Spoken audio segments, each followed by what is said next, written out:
एक ऐसा नौजवान जो सवालों के समंदर में गोते लगा रहा था, और फिर एक ऐसा संत बना जिसने पूरी दुनिया को भारत के ज्ञान से रोशन कर दिया। आज हम बात करेंगे स्वामी विवेकानंद की, वो आवाज जिसने एक सोए हुए राष्ट्र को जगाया और दुनिया को भारत की असली पहचान दिखाई। चलिए उनके इसी सबसे दमदार आह्वान से इस सफर की शुरुआत करते हैं। ये सिर्फ शब्द नहीं है, ये वो चिंगारी है जो आज भी करोड़ों लोगों के दिलों में जल रही है, हमें आगे बढ़ने की हिम्मत देती है। लेकिन क्या विवेकानंद हमेशा से ऐसे ही थे? नहीं, उनकी कहानी शुरू होती है एक तेज तर्रार, जिज्ञासु और थोड़े बेचैन नौजवान से जिसका नाम था नरेंद्र नाथ दत्त। 12 जनवरी 1863 कलकत्ता के एक जाने-माने परिवार में नरेंद्र का जन्म हुआ। पिता एक मशहूर वकील थे, तो घर में तर्क और विज्ञान की बातें होती थीं, और माँ बहुत धार्मिक थीं, तो बचपन से ही आध्यात्मिकता और संस्कृति के संस्कार मिले। और यही बात नरेंद्र को सबसे अलग बनाती थी। उनके अंदर ना दो दुनिया बसती थी। एक तरफ तो वो वेस्टर्न फिलोसफर्स को पढ़ते थे, हर बात पर सवाल उठाते थे, तो दूसरी तरफ उनका मन भारतीय वेदों और उपनिषदों के ज्ञान को पाने के लिए तड़पता था। एक अजीब सी कश्मकश थी जो उन्हें सच की तलाश में आगे ले जा रही थी। और इसी तलाश में उनकी जिंदगी में वो मोड़ आया जिसने सब कुछ बदल दिया। ये मोड़ था उनकी अपने गुरु से मुलाकात। सोचिए, एक नौजवान उस दौर के बड़े बड़े साधु संतों के पास जाकर सीधे सीधे यही सवाल पूछ रहा था, क्या आपने भगवान को देखा है? किसी के पास इसका ठोस जवाब नहीं था। ये सवाल उनकी आत्मा की प्यास थी जिसे कोई बुझा नहीं पा रहा था। और फिर वो मिले रामकृष्ण परमहंस से। जब नरेंद्र ने उनसे वही सवाल पूछा तो जवाब मिला, हाँ, देखा है, बिल्कुल वैसे ही जैसे मैं तुम्हें देख रहा हूं, बल्कि उससे भी कहीं ज्यादा साफ। बस ये सुनते ही नरेंद्र अंदर तक हिल गए। ये कोई किताबी बात नहीं थी, ये एक अनुभव था। यहीं से उनकी ज्ञान की खोज विश्वास में बदलनी शुरू हो गई। रामकृष्ण ने उन्हें क्या सिखाया? उन्होंने सिखाया कि भगवान मूर्तियों या मंदिरों में कैद नहीं है, वो तो हर इंसान, हर जीव में बसे हैं। इसलिए अगर पूजा करनी है तो दीन दुखियों की सेवा करो। इंसान की सेवा ही असली ईश्वर सेवा है। अब कहानी उस मोड़ पर आती है जहां विवेकानंद भारत की आवाज बनकर दुनिया के मंच पर पहुंचे। सोचिए, एक गुलाम देश का सन्यासी दुनिया को अपने हजारों साल पुराने ज्ञान का परिचय कराने जा रहा था। ये वो सफर था जिसने इतिहास रच दिया।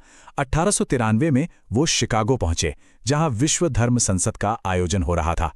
वो वहां हिंदू धर्म का प्रतिनिधित्व करने गए थे, और जो कुछ वहां हुआ उसकी किसी ने कल्पना भी नहीं की थी। उन्होंने अपने भाषण की शुरुआत बस इन 5 शब्दों से की, sisters and brothers of America. और इसके बाद जो हुआ वो कमाल था। पूरा हॉल 2 मिनट तक तालियों से गूंजता रहा। इन शब्दों में इतनी आत्मीयता थी कि उन्होंने पल भर में हर किसी का दिल जीत लिया। अपने भाषण में उन्होंने कट्टरता पर जोरदार हमला बोला। उन्होंने दुनिया को बताया कि भारत वो देश है जो सभी धर्मों का सम्मान करता है और उन्हें सच्चा मानता है।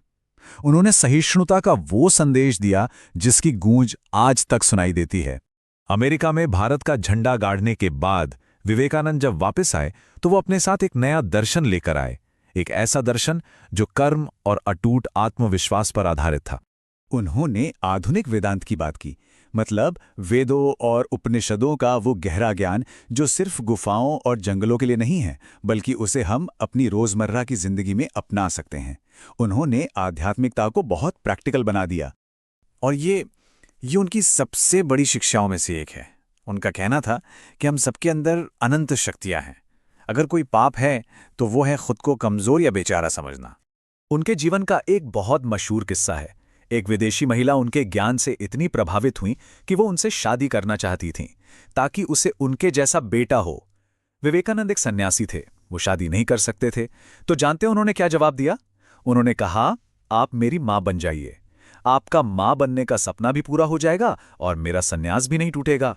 ये दिखाता है कि उनका चरित्र कितना महान था और वो महिलाओं का कितना सम्मान करते थे।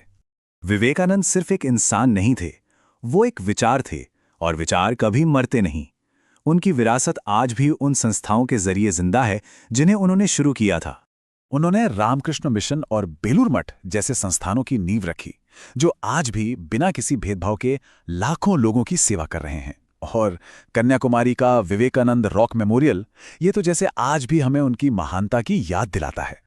यही वजह है कि भारत में उनका जन्मदिन यानी 12 जनवरी नेशनल यूथ डे के तौर पर मनाया जाता है। वो आज भी युवाओं के लिए सबसे बड़े प्रेरणा स्रोत हैं। गुरुदेव रवींद्रनाथ टैगोर ने उनके बारे में एक बहुत बड़ी बात कही थी। उन्होंने कहा, अगर भारत को जानना है तो विवेकानंद को पढ़ो। उनमें सब कुछ पॉजिटिव है, कुछ भी नेगेटिव नहीं।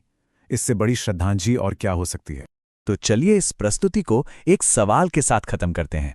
जरा सोचिए, अगर स्वामी विवेकानंद आज हमारे बीच होते तो वो आज की दुनिया को, आज के युवाओं को क्या संदेश देते?